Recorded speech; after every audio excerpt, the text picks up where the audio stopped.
Basic dye लेगा। Basic dye मतलब basic dye कौन सी होती है स्टेनिंग में? हमारा जो मेथाइलिन ब्लू होता है, ब्लू कलर है ना, वो अपना बेसिक डाई होता है। तो न्यूक्लियस कैसा स्टेन होता है जब भी अपन स्टेनिंग करेंगे? तो स्टेनिंग करने पर वो हल्का सा ब्लू कलर का होता है। तो ब्लू कलर किस क्यों होता है? क्योंकि वो हमेशा बेसिक डाई लेता है। चलो अगले क्वेश्चन पर आते हैं अपन। During the smear preparation the spreader angle should B.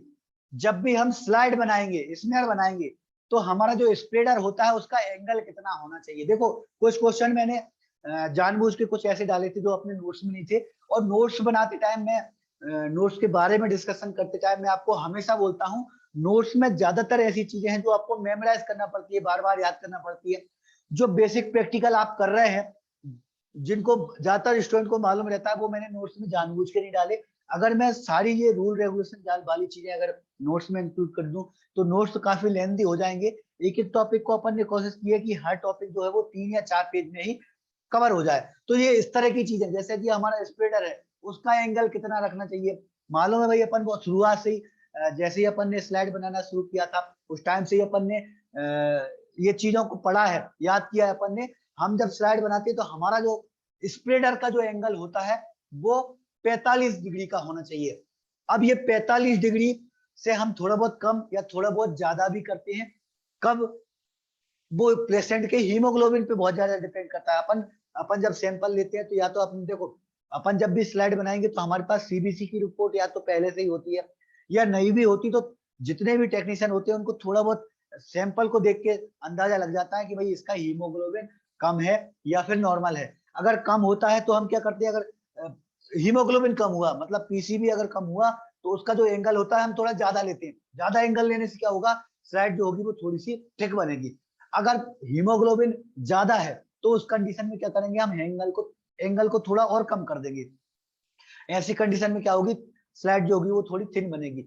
लेकिन अगर अपन एवरेज की बात करें, एक नॉर्मल पर्सन की बात करें, तो नॉर्मल पर्सन में स्प्रेडर का जो एंगल है वो अपन करीब 45 डिग्री के आसपास रखते हैं। देखो नवदीप ने एक मैसेज लिखा है, नवदीप ने लिखा है कि सर मैंने पढ़ा है कि 30 से 35 रखते हैं एंगल।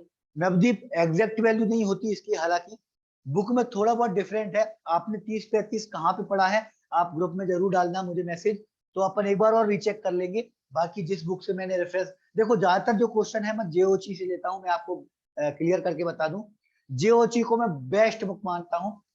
प्रफुल्ल गोडकर में आप लोग ज्यादातर लोग मैंने देखा है टेक्नीशियन प्रफुल्ल गोडकर को ज्यादा रेफरेंस देते हैं, तो गोडकर में थोड़ा बहुत चेंजेस है ना।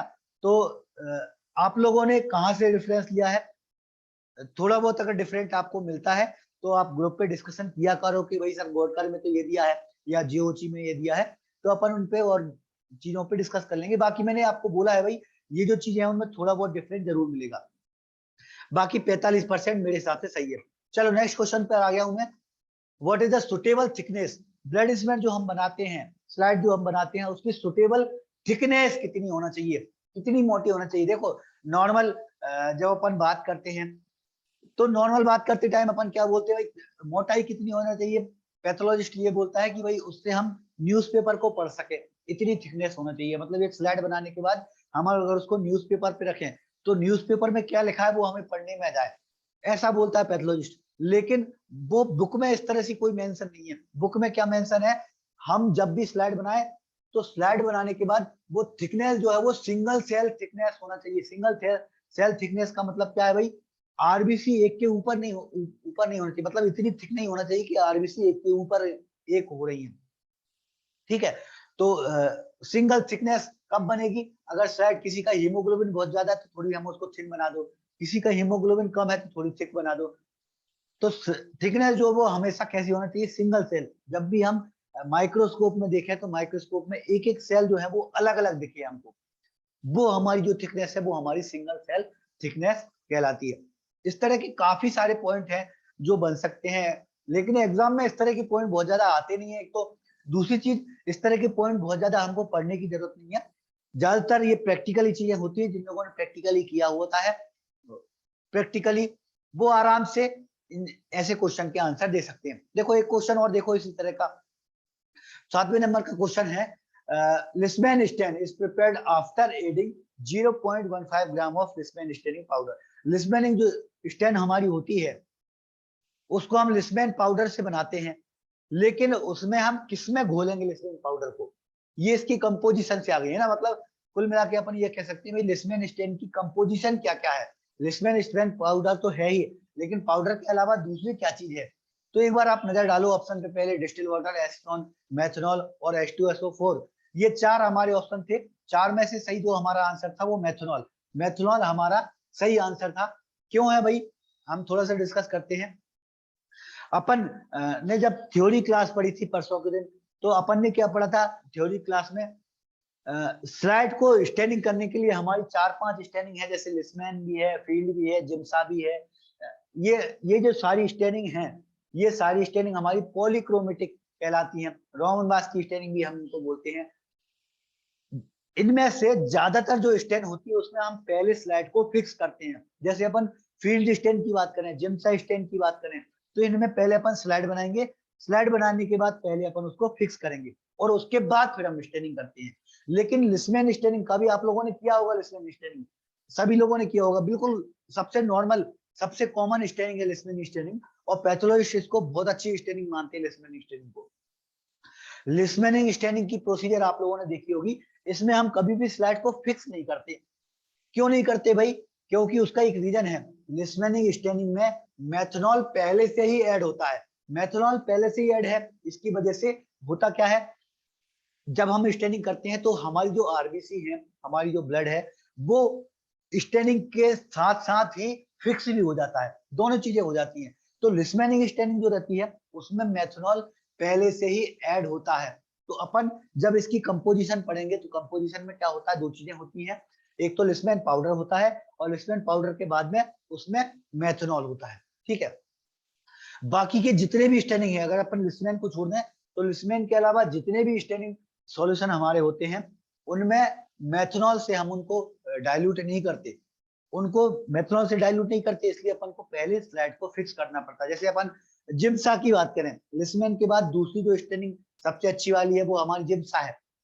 जिम्सा की बात करें तो जिम्सा में 0.3 ग्राम अपन जिम्सा स्टेनिंग का पाउडर लेते हैं, और अपन उसको डिजोल्व जब करते हैं तो अपन उसको मेथनॉल में नहीं करेंगे, क्योंकि आपको मालूम है जिम्सा की जब भी अपन प्रोसीजर, आपको देखो अगर आप लोगों को इनकी प्रोसीजर नहीं पता है कि अपन कैसे कैसे स्टेनिंग करते हैं, वैसे प्रोसीजर बहुत ज्यादा टफ नहीं है।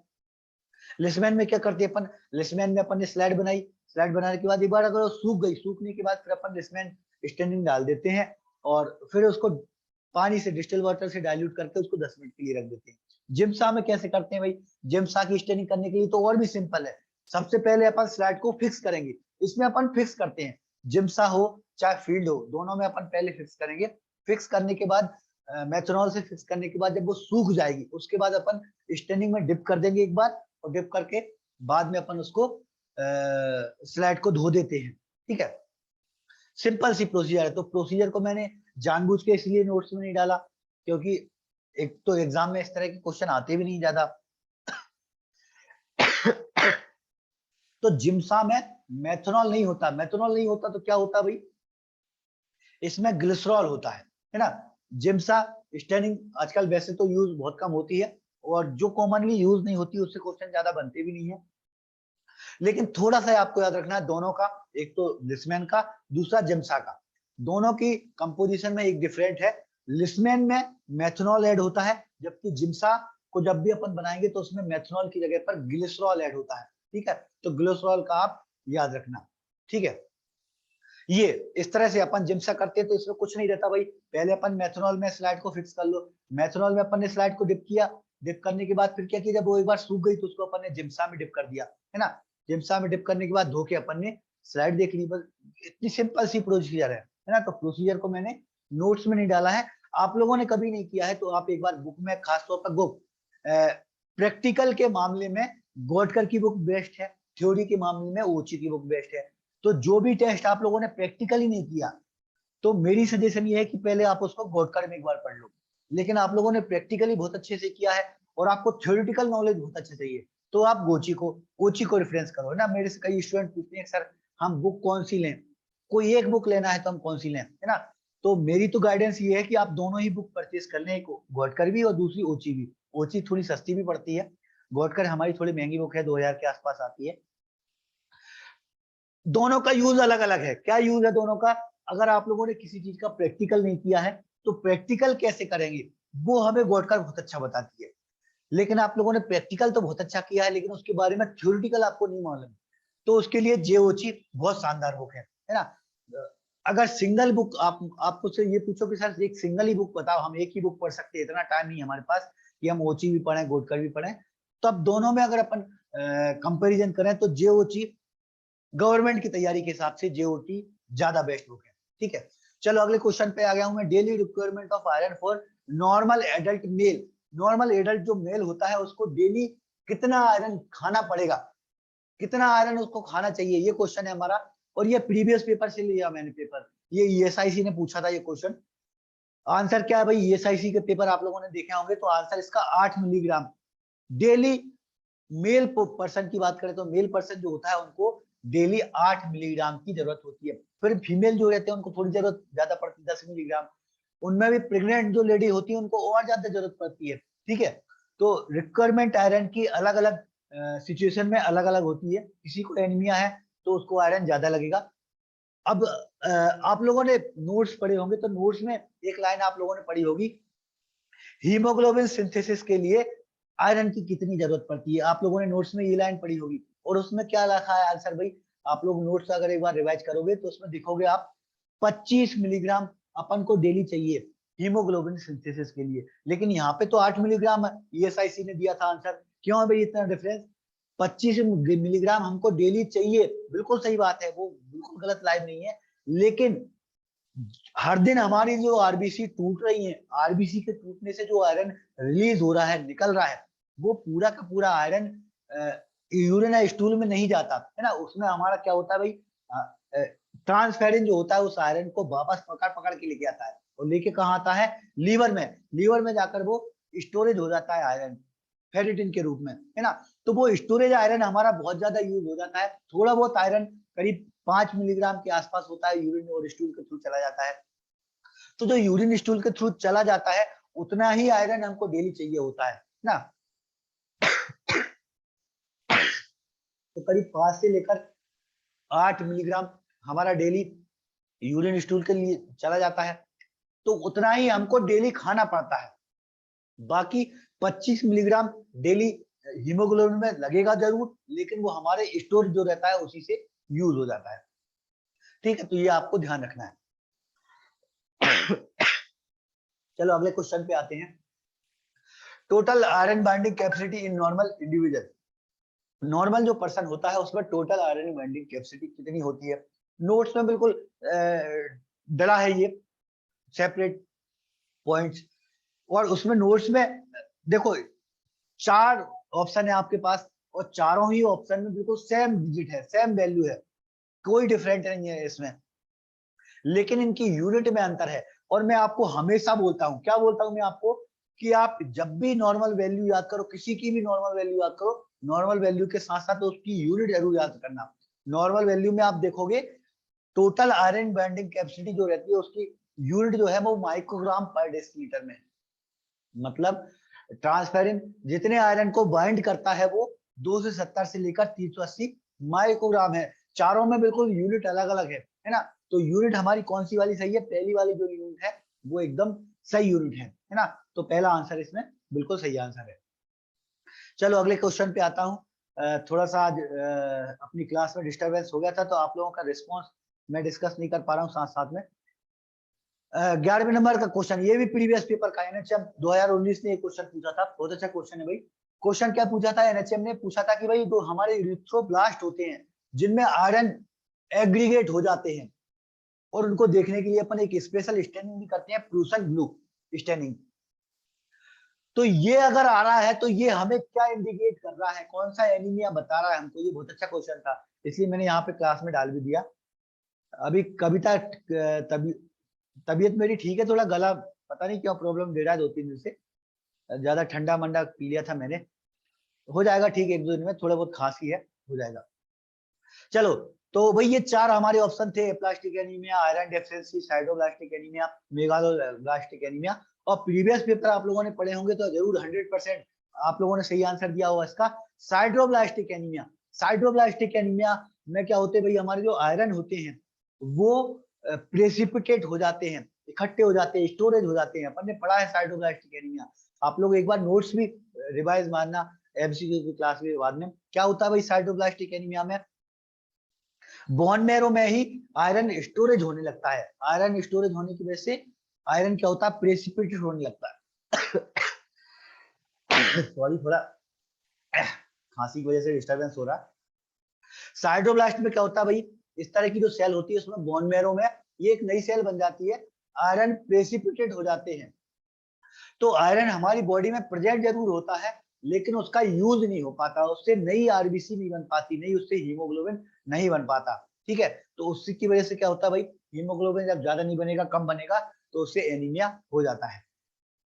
चलो अगले क्वेश्चन पर आते हैं अपन। अगला क्वेश्चन है हमारा पेपेनहाइमर बॉडीज। बड़े अच्छा क्वेश्चन है ये, हमारे जितने भी स्पेशल वाले अपन ने कुछ पढ़े थे, पेपेनहाइमर बॉडी, हॉबल जॉली बॉडी, ये अपन ने कुछ पढ़े हैं। ये बड़े इंपॉर्टेंट है एग्जाम के हिसाब से। अपन ने पहले भी ब्लड सेल्स के टॉपिक में भी पढ़े थे, यहाँ पे भी अपन ने पढ़े हैं। पेपेनहाइमर बॉडीज कौन से एनीमिया में ज्यादातर देखने को मिलता है, ये हमारा क्वेश्चन था और ये बहुत अच्छा क्वेश्चन है, वेरी इंपॉर्टेंट लेवल के क्वेश्चन है। पेपेनहाइमर बॉडीज, चार में से, चार ऑप्शन है, इनमें से कौन से एनीमिया में दिखता है? आंसर आप देखोगे तो साइड्रोब्लास्टिक एनीमिया, जो थोड़ी देर पहले मैं डिस्कस कर रहा था। एक्चुअली जो हमारी साइड्रोब्लास्ट होती हैं वो यही वाली सेल होती है पेपेनहाइमर बॉडी। बोन मैरो से कभी कभी जो साइड्रोब्लास्ट होती है बाहर निकल जाती है, जिनमें आयरन एग्रीगेट हो गया, जिनमें आयरन स्टोरेज हो गया। तो आयरन स्टोरेज होने से उनमें आयरन, हीमोग्लोबिन तो नहीं बना पाया लेकिन आरबीसी के अंदर थोड़ा बहुत प्रेसिपिटेट होकर बचा रह गया। तो वो जब ब्लड स्ट्रीम में आता है, हमारे पेरिफेरल ब्लड में आता है, तो उसको स्टेनिंग करने के लिए अपन प्रूसन ब्लू से जब स्टेनिंग करते हैं तो हमको पेपेनहाइमर बॉडी दिखती है। कैसी दिखती है भाई पेपेनहाइमर बॉडी? एक बार अपन स्लाइड भी खोल देता हूँ। छोटे छोटे इस तरह से ये आयरन के छोटे छोटे ग्लोन्यूल्स जो रहते हैं वो आरबीसी के अंदर प्रेसिपिटेट फॉर्म में हमको दिखते हैं, ब्लू कलर के। ठीक है, तो ये जो होते हैं हमारे पेपेनहाइमर बॉडी कहलाते हैं। और ये किस कंडीशन में दिखते हैं? ये हमारे साइड्रोब्लास्टिक एनीमिया की कंडीशन में ये पेपेनहाइमर बॉडी दिखते हैं। ठीक है भाई, तो ये बहुत अच्छा क्वेश्चन था। इसी तरह के और भी क्वेश्चन देखो भाई। एक question, Perls stain, Perls Prussian blue staining जो रहती है वो हम किसके लिए करते हैं? लगातार ये दो तीन क्वेश्चन मैंने डाल दिए क्योंकि एग्जाम के हिसाब से बड़ा इंपॉर्टेंट है ये साइड्रोब्लास्टिक एनीमिया, इससे क्वेश्चन बने हैं प्रीवियस पेपर में। इसके लिए अपन स्टेनिंग करते हैं पल्स प्रूसन ब्लू, और ये जो स्टेनिंग करते हैं ये किसके लिए करते हैं, ये हमारा क्वेश्चन था। और दूसरा वाला आंसर, आयरन स्टोरेज है, मतलब अपना बोन मैरो ऐसा तो नहीं कि आयरन बहुत ज्यादा स्टोरेज कर रहा हो। अगर आयरन स्टोरेज करेगा तो क्या बनेगी? साइड्रोब्लास्ट बनेगी। तो वो साइड्रोब्लास्ट को देखने के लिए ही अपन प्रूसन ब्लू स्टेनिंग करते हैं। ठीक है भाई, तो दूसरा वाला जो आंसर था वो इसमें एकदम करेक्ट आंसर था, है ना। पल्स प्रूसन ब्लू की प्रोसीजर कैसी है वो अपन आगे चल के स्पेशल वाले टेस्ट हैं उसमें अपन थोड़ा बहुत और डिस्कशन करेंगे। चलो अगले क्वेश्चन पर आते हैं भाई। अगला क्वेश्चन है हमारा peripheral blood showing target cell और बेसोफिलिक स्टिपलिंग। ये भी बहुत अच्छा क्वेश्चन है।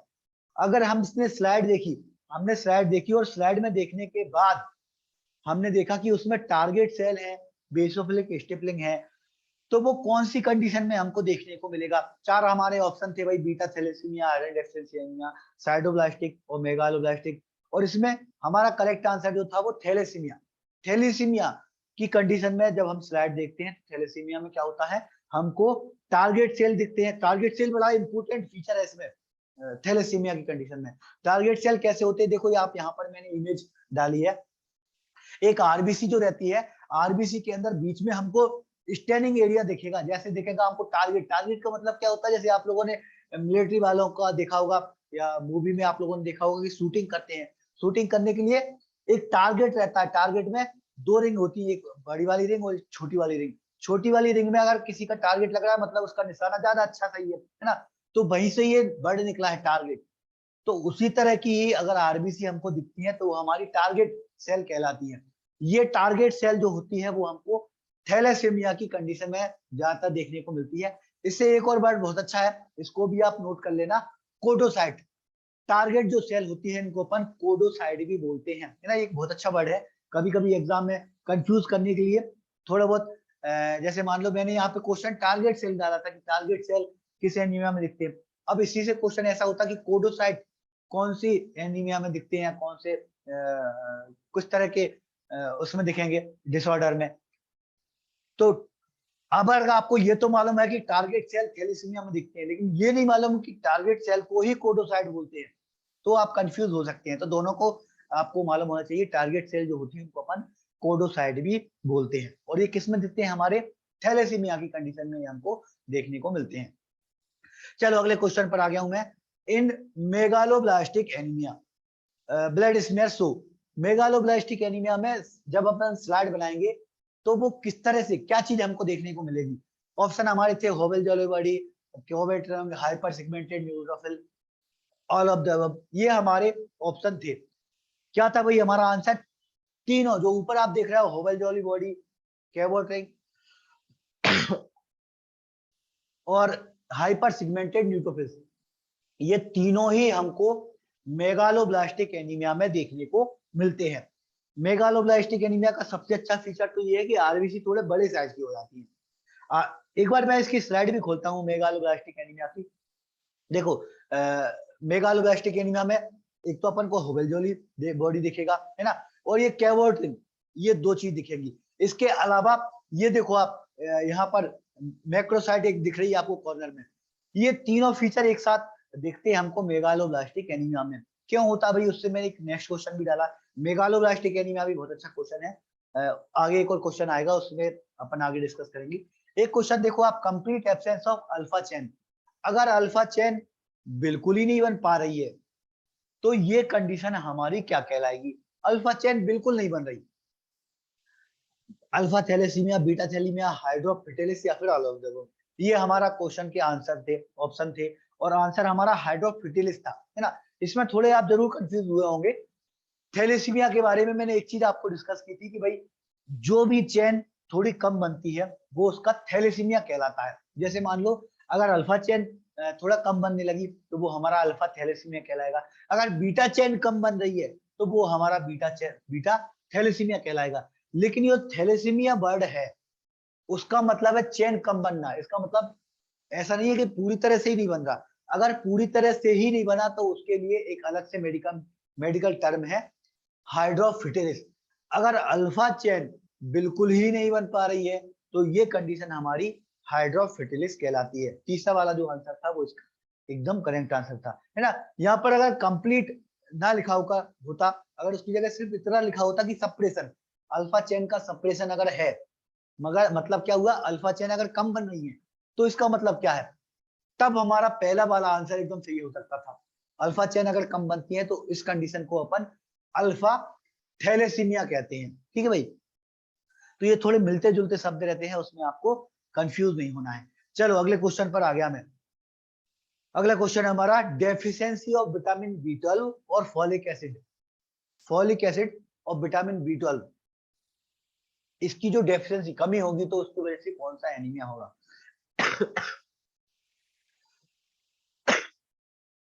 ऑप्शन है हमारे, पहला है एप्लास्टिक एनीमिया, दूसरा आयरन डेफिशिएंसी एनीमिया, तीसरा साइटोब्लास्टिक और चौथा है मेगालोब्लास्टिक एनीमिया। आंसर अगर अपन देखें तो मेगालोब्लास्टिक एनीमिया।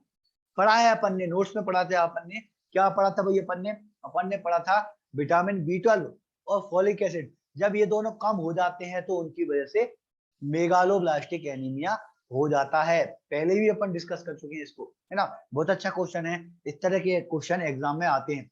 आज की क्लास के जितने भी क्वेश्चन है वो सारे के सारे बिल्कुल एग्जाम के लेवल के हैं।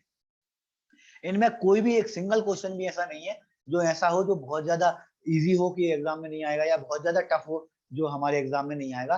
बिल्कुल एग्जाम के लेवल के ही क्वेश्चन मैंने आज की क्लास में रखे थे। चलो अगली क्वेश्चन पे आते हैं अपन।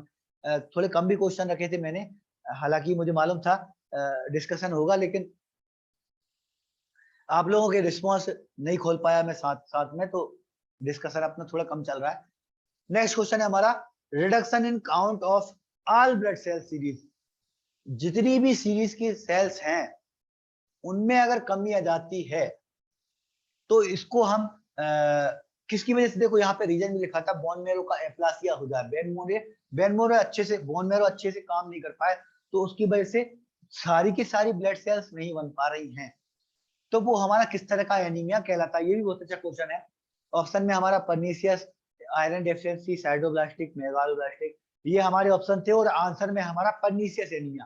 ठीक है, पहली चीज तो ये ऊपर जो डेफिनेशन दी है इसका मतलब होता है एप्लास्टिक एनीमिया, क्योंकि बोन मेरो का एप्लासिया हो गया, बोन मेरो अच्छे से काम नहीं कर पा रहा है, तो इसको हम एप्लास्टिक एनीमिया कहते हैं।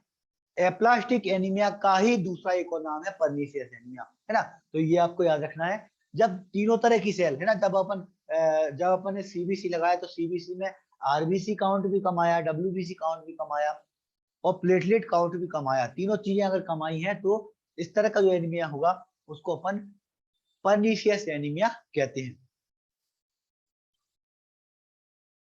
चलो अगले क्वेश्चन पे आते हैं अपन।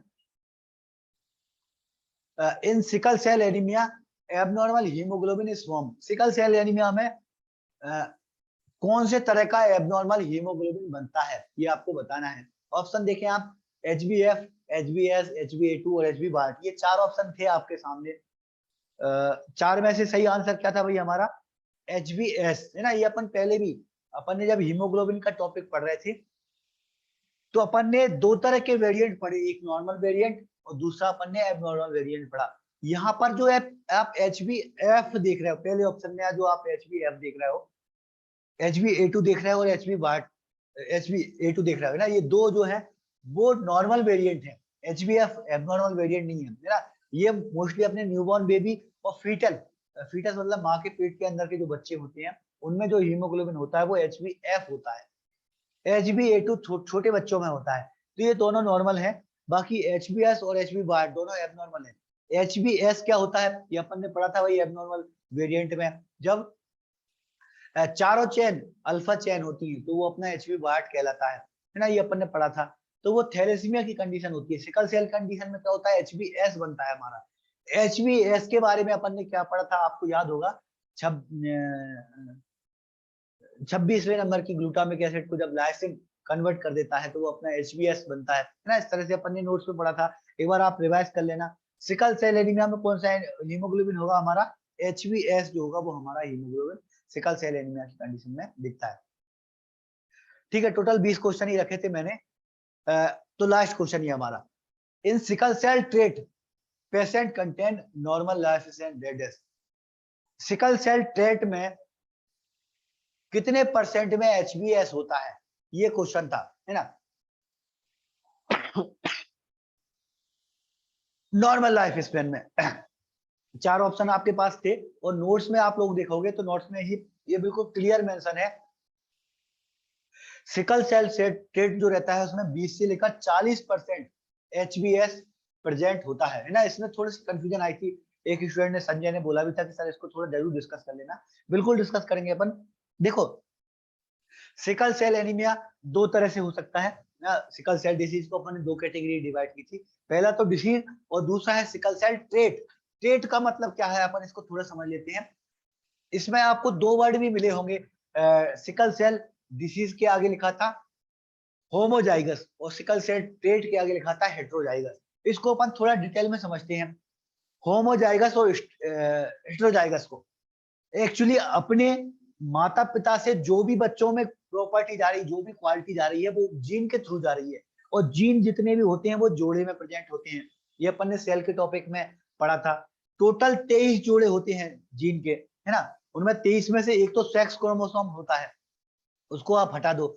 बाकी के जो 22 होते हैं वो इंसान की प्रॉपर्टी और उनकी डिसीज ये सब कुछ कैरी करते हैं ना। माँ बाप से बच्चों में जब जाएंगे तो ये 22 जोड़े जो हैं वो बच्चों में जब जाएंगे तो वो डिसाइड करेंगे कि बच्चों को क्या क्या चीजें पहुंच रही है, उसके अंदर क्या क्या नहीं पहुंच रही है ना।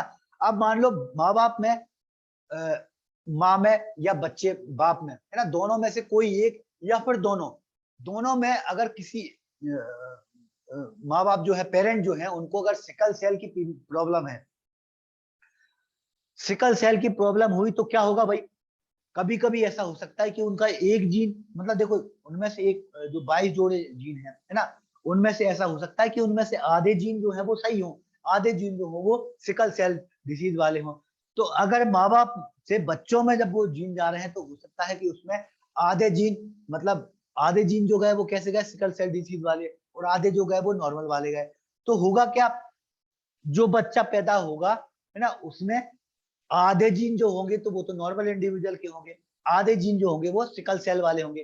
तो इस तरह का जो बच्चा होगा उसको सिकल सेल डिसीज तो होगी, लेकिन उसको सिम्टम्स बिल्कुल भी नहीं होंगे, उसको दिक्कत बिल्कुल भी नहीं होगी। मतलब उसके ब्लड में थोड़े बहुत मात्रा में, करीब 20 से लेकर 40% आरबीसी सिकल सेल टाइप की होंगी, और नॉर्मल मतलब अपनी जिंदगी में ऐसा हो सकता है पूरी जिंदगी वो बहुत अच्छे से गुजार दे, कोई प्रॉब्लम नहीं होगी उसको, ऐसा भी हो सकता है।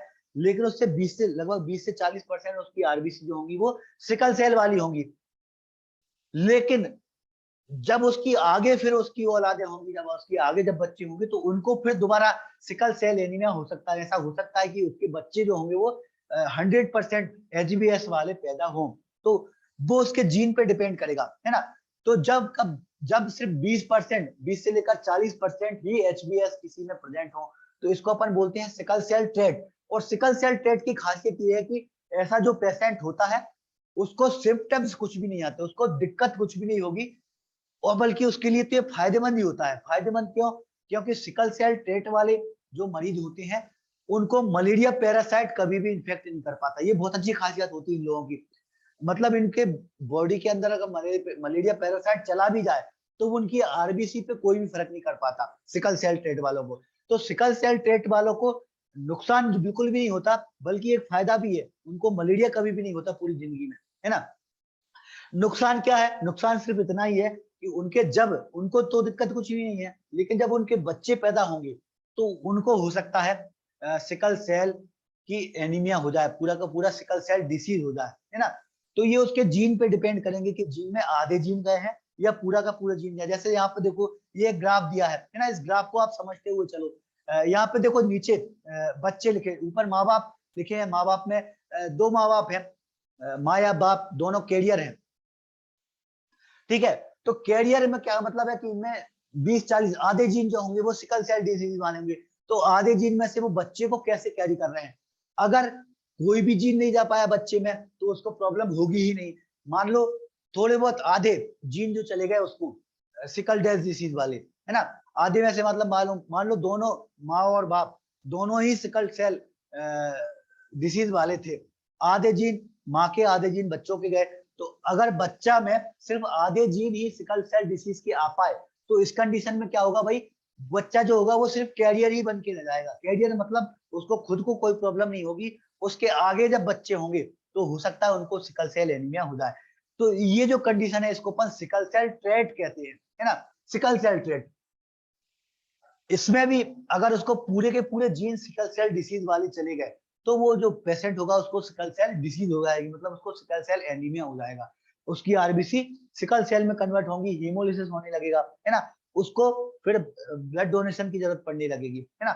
तो सिकल सेल ट्रेट और सिकल सेल डिसीज में अंतर कितना है? अंतर सिर्फ इतना है जो मैंने क्वेश्चन में डाला था, 20 से लेकर 40% अगर एचबीएस हैं तो इस तरह का जो पेशेंट होगा वो सिकल सेल ट्रेट कहलाएगा। और सिकल सेल ट्रेट ज्यादातर, सिकल सेल ट्रेट वाले ज्यादातर जो मरीज होते हैं उनको अपनी पूरी जिंदगी पता ही नहीं चल पाता कि हमारे अंदर जो हीमोग्लोबिन था वो एचबीएस था, क्योंकि उनको कोई दिक्कत ही नहीं होती, बल्कि फायदेमंद और होता है, उनको मलेरिया पैरासाइट इन्फेक्ट नहीं कर पाता। बस अंतर इतना है, उनके जब बच्चे हैं होते हैं तो वो सिकल सेल एनीमिया वाले पैदा हो सकते हैं ना, मे बी दोनों चीजें हैं, हो भी सकते हैं और हो सकता है उनको भी सिकल सेल ट्रेट हो। ये तो 100% कंफर्म है कि उनमें उनके जो भी बच्चे होंगे तो थोड़ी बहुत मात्रा में उनमें एचबीएस जाएगा। कितने परसेंट में जाता है ये डिपेंड करेगा कि उसको डिसीज होगी या नहीं होगी, ठीक है। चलो तो ये हमारे 20 क्वेश्चन थे, मैंने कम क्वेश्चन डाले थे। आज अपनी क्लास देखो लेट स्टार्ट हुई तो भी जल्दी कवर होगी, क्योंकि मैं आप लोगों के साथ साथ में रिस्पॉन्स साथ साथ में देखते जाता हूँ, तो उसमें मुझे मालूम चलता जाता है कि किस क्वेश्चन पे मुझे कितना डिस्कशन करना है। मैं आप लोगों के आंसर शीट को एक बार खोल देता हूँ, फिर अपन क्लास को ओवर करेंगे, और मैं आपके माइक को ऑन करूंगा तो आप मुझे बता देना। एक सेकंड ना।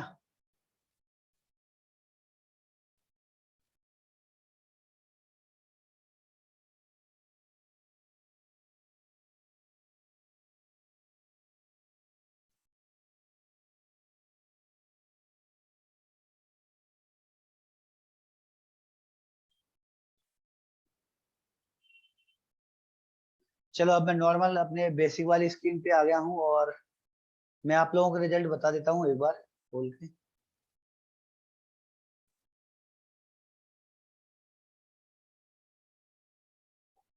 देखो ये रिजल्ट है आप लोगों का। अनिल के 11, चंदन के 14 है। कुछ लोगों के बहुत अच्छे नंबर हैं। देखो जैसे संजय के 20 नंबर हैं, राजेश कुर्मी 16 है, CS भवर 16 है, 15 नंबर रविंद्र शुक्ला के हैं, 16 नंबर सखाराम के हैं, भगवती के 20 नंबर हैं, है ना। टॉपिक बिल्कुल सरल था और मैंने नोट से ही क्वेश्चन बना ले थे। इसका मतलब अगर 10 से आप लोगों के कम नंबर थे इस वाले टेस्ट में तो आप लोगों को अभी बहुत ज्यादा पढ़ाई करने की जरूरत है। अनुराधा के 20 थे ना, कुछ लोगों के बहुत अच्छे नंबर थे इसमें।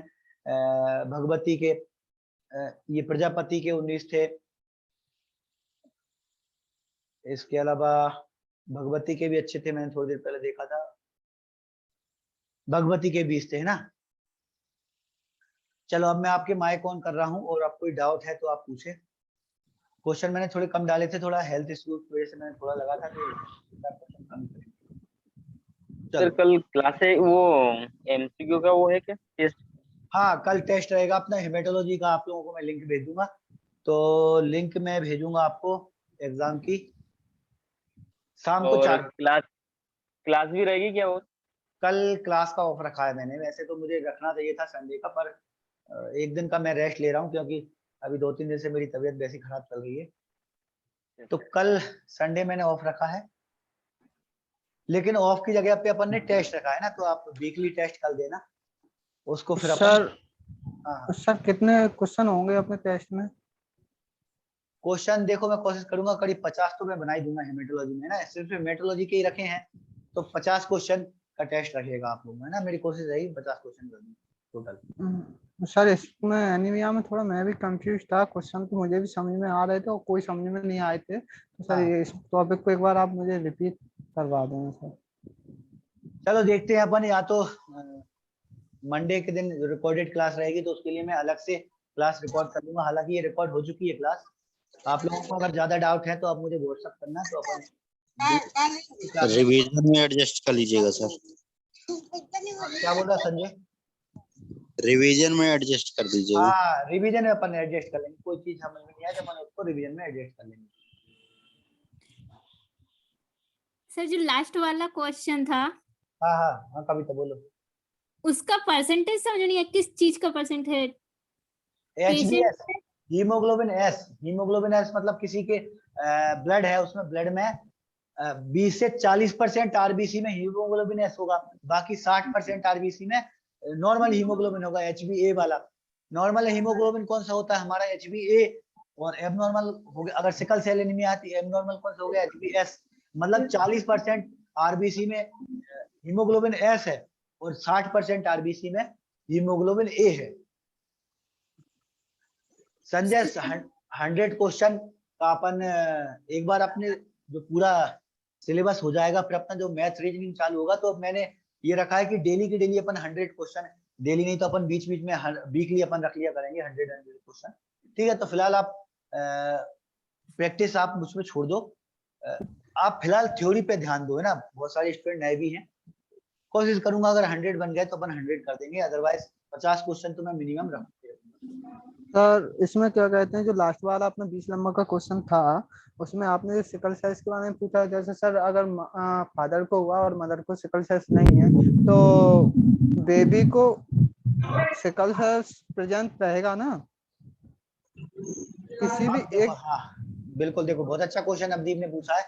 अगर मान लो माँ को सिकल सेल एनीमिया है और बाप को नहीं है, या मतलब पेरेंट में से एक पेरेंट को है और एक को नहीं है, तो क्या होगा?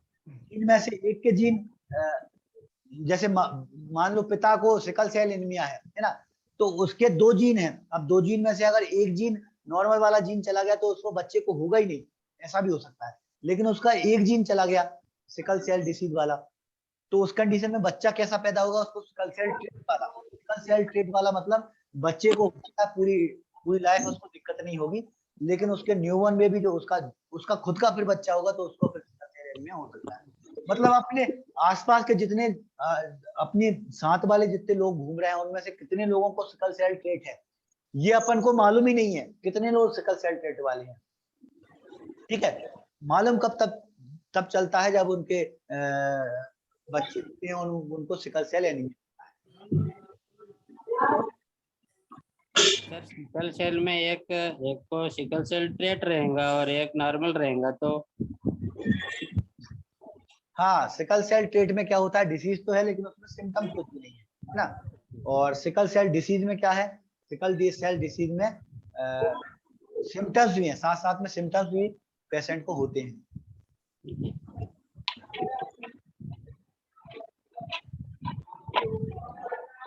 सर पिता को सिकल सेल ट्रेट है और माता नॉर्मल है, तो माँ का नॉर्मल है तो हो सकता है बच्चा नॉर्मली पैदा हो, या हो सकता है बच्चा सिकल सेल ट्रेट वाला हो। वो जीन पे डिपेंड करेगा कौन सा जीन उसमें जा रहा है।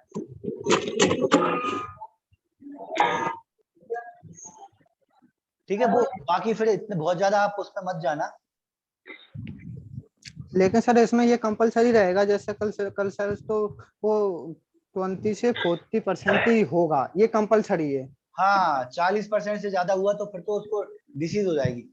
डिसीज हो जाएगी। 40% से कम है तभी उसको सिकल सेल ट्रेट की कैटेगरी में डालेंगे। Okay sir, thank you.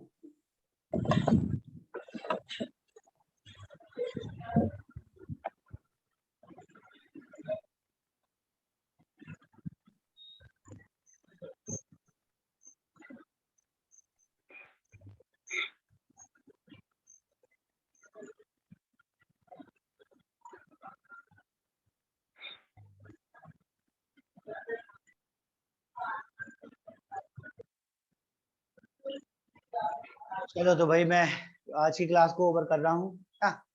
मिलते हैं अपन मंडे के दिन अपनी क्लास के साथ। कल आपका टेस्ट रहेगा, है ना। टेस्ट में कितने क्वेश्चन रहेंगे मैं आपको बता दूंगा बाद में। कितने क्वेश्चन बन रहे हैं कितने नहीं बन रहे हैं। 50 क्वेश्चन की कोशिश रहेगी, कम से कम 50 क्वेश्चन जरूर दूं आपको। बाकी देखते हैं, ठीक है। टॉपिक में क्या रहेगा, इस टॉपिक में एमसीक्यू रहेगा, पूरा हेमेटोलॉजी रहेगा टॉपिक पूरा का। ओके ठीक है घनश्याम, हाँ। चलो तो फिर क्लास ओवर करते हैं, मिलते हैं अपन। गुड नाइट एवरीवन, जय हिंद।